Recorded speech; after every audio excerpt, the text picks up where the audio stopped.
Bonsoir, bienvenue à l'Atelier Librairie, le livre voyageur animé par Fabienne Roch et moi-même, Bruno Lalonde. Nous sommes à Montréal le 21 mai 2021. Alors, la vidéo de ce soir risque d'être courte, car une journée assez compliquée. L'état de santé de ma mère se détériore de telle sorte qu'elle a demandé l'aide médicale à mourir. Et je n'en dirai pas davantage là-dessus, mais je vous dirais, parfois, j'ai l'impression que le monde dans lequel je vis, je le comprends de moins en moins. Et avec la pandémie qui commence, au fond, à livrer ses fruits vénéneux, j'entends beaucoup de choses. Je lis beaucoup de choses. On parle de... L'Organisation mondiale de la santé parle de 15 millions de morts. Mais ce que j'entends beaucoup aussi, c'est que les gens qui sont morts et au Québec et en Europe et aux États-Unis, c'est que c'était des personnes âgées ou encore souffrant de comorbidité. Et dans la réflexion, c'est une personne âgée ou souffrant de comorbidité, ou parfois les deux, sa vie avait moins de valeur que quelqu'un d'autre, qu'un jeune, par exemple. C'est une idée que je refuse totalement. Il vous resterait, à vous et à moi, une seule journée sur cette terre à vivre. Nous serions en droit de la vivre en plénitude. Et les proches et la société seraient en devoir de l'accorder. Alors, cette pandémie a en fait monté salement le niveau d'insensibilité, je vous dirais. Alors, d'être capable froidement, de juger de la valeur de la vie des autres, toute vie humaine, de son commencement, de son apparition sur Terre, du berceau au tombeau, toute vie humaine mérite d'être vécue dans sa plénitude.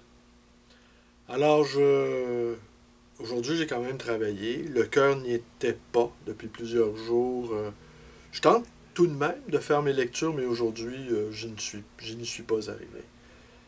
Avec ce temps caniculaire, hier matin, il faisait 10 degrés Celsius au réveil, et on a fini la journée avec 31 degrés Celsius. Certains vont remettre en cause les changements climatiques. On passe de 21 degrés de changement, de 21 degrés Celsius de changement en l'espace de 5-6 heures, 7 heures, et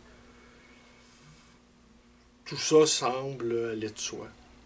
Aujourd'hui, ce soir, je vais aller faire une marche.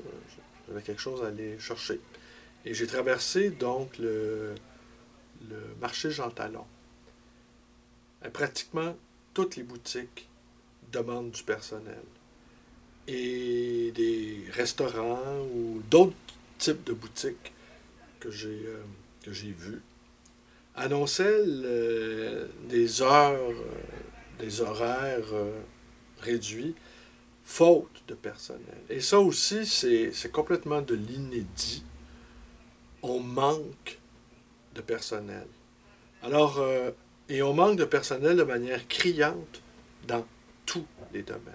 C'est ajouter à cela le vieillissement de la population, ajouter à cela une sorte de désintérêt pour certaines tâches qui, sans être aliénantes, parfois ne permettent pas de joindre les deux bouts. Alors, on peut entendre le conseil de patronat qui a toujours la solution magique, c'est-à-dire d'augmenter les immigrants, d'augmenter les niveaux d'immigration. Mais pour pratiquement tous les jobs qui demandent des employés, la Ville de Montréal, par exemple, n'est plus en mesure, j'entends par là la Ville de Montréal, la Ville de Montréal, non pas au niveau structure de fonctionnaires, mais la ville en elle-même, vu le boom immobilier qui est une autre chose qui fait partie des graves problèmes que nous avons, eh bien, n'est plus en mesure ne serait plus en mesure de loger ces nouveaux immigrants. Ne serait plus non plus en mesure de les nourrir avec l'inflation qui explose. Alors, c'est de l'inédit, hein? C'est de l'inédit. En fait, je pense que les économistes n'ont jamais vu une pareille situation. Nous savons que nous manquons de tout. Nous manquons d'humanité, nous manquons de lumière, nous manquons de sérénité, nous manquons de poésie, nous manquons d'amour, nous sommes en état de manque avancé. Et là, eh bien, nous manquons de travailleurs de travailleurs mal payés, pour faire fonctionner un système qui est peut-être arrivé en bout de souffle. Mais lorsque des systèmes aussi complexes, aussi puissants, aussi structurés, eh bien, arrivent à bout de souffle, eh bien, peut-être que là surgissent de grandes catastrophes, de grands points de basculement. L'Ukraine en est un. Et la période pandémique que nous avons vécue a rendu beaucoup d'entre nous insensibles. Il y a une sorte d'insensibilisation qui s'est ajoutée à la période difficile dans laquelle nous sommes. Alors, l'insensibilisation croissante qu'on peut ressentir, eh bien, peut amener certaines situations assez catastrophiques. Je le vois avec la guerre en Ukraine. Les conservateurs ne disent rien parce que pour eux, le dictateur de Moscou, c'est un type qui lutte contre la décadence, qui lutte contre les mœurs woke, c'est l'homme fort, c'est le retour de l'homme fort, c'est le retour des valeurs. Hein? La gauche anti-américaine, la gauche qui a encore en mémoire les exactions américaines en Amérique latine ou plus proche de nous, la guerre en Irak. La gauche en veut beaucoup aux Américains et juge que les Américains se livrent par procuration à une guerre. Et là, encore là, il y a beaucoup de silence.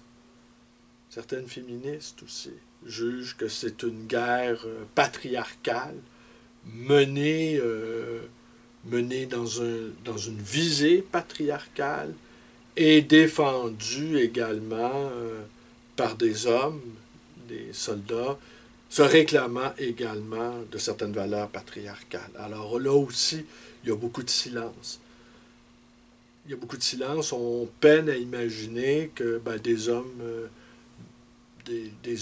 mais il y a des femmes en Ukraine qui sont dans la résistance ukrainienne. Et je suis certain que ce sont des guerrières tout à fait accomplies, comme leur vis-à-vis masculin. Mais de voir ressurgir soudainement la figure du héros, la figure du type qui est prêt, ou de la femme qui est prête à donner sa vie pour son pays et qui est prête à tuer également pour son pays. C'est des choses qu'on n'avait pas anticipées, qu'on n'avait pas vu venir. Alors, déambulant un peu tristement avec cet arrière-plan personnel, toutes ces boutiques cherchant, tous ces restaurants, tous ces commerces cherchant des employés, n'ouvrant plus, faute de personnel, l'inflation qui monte, les gens qui beaucoup de gens vivent de l'insécurité au niveau du logement, je l'entends, j'ai des clients qui sont locataires, qui se blâment de ne pas avoir acheté il y a 15 ans, il y a 20 ans, et le besoin d'être logé, le besoin d'avoir un toit, de ne pas mis au banc de la société, de ne pas être exclu du monde, eh bien, c'est un besoin extrêmement profond. Alors, on a cette impression que les besoins profonds de base de plus en plus de gens sont de plus en plus mises à mal, sont de plus en plus menacées. Et je crains fort que toute cette souffrance accumulée, d'un côté, doublée d'une carapace d'insensibilité de l'autre, parce qu'au fur et à mesure que le nombre de gens qui souffrent croît, eh bien, la souffrance ne donne pas nécessairement des lumières pour être plus compatissant. La souffrance peut rendre hargneux, la souffrance peut rendre agressif, la souffrance physique peut rendre fou, la souffrance morale peut engendrer des maux psychiques importants. Alors j'ai l'impression mon impression personnelle, que nous baignons dans une sorte de magma de peur, de souffrance, d'insatisfaction. Et de l'autre côté, des gens qui veulent absolument que les choses n'évoluent pas. Bref, je m'excuse ce soir, je ne vous ai pas parlé de poésie, je ne vous ai pas parlé d'auteur. Et je suis bien près j'ai passé bien près de ne pas faire cette petite vidéo, jugeant que j'avais peut-être pas des choses si intéressantes à vous dire.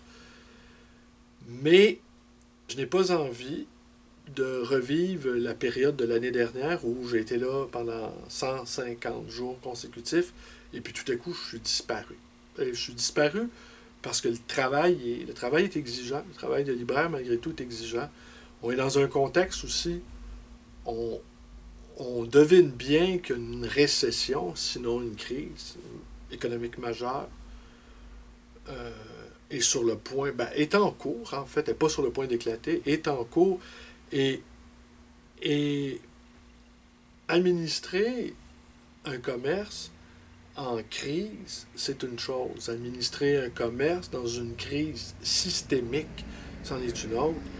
Et vraisemblablement, administrer un commerce en guerre, c'en est une autre. Alors j'ai l'impression que tous les fléaux convergent, c'est mon impression, et qu'il va falloir naviguer à la fois contre courant, à la fois aussi s'arrêter,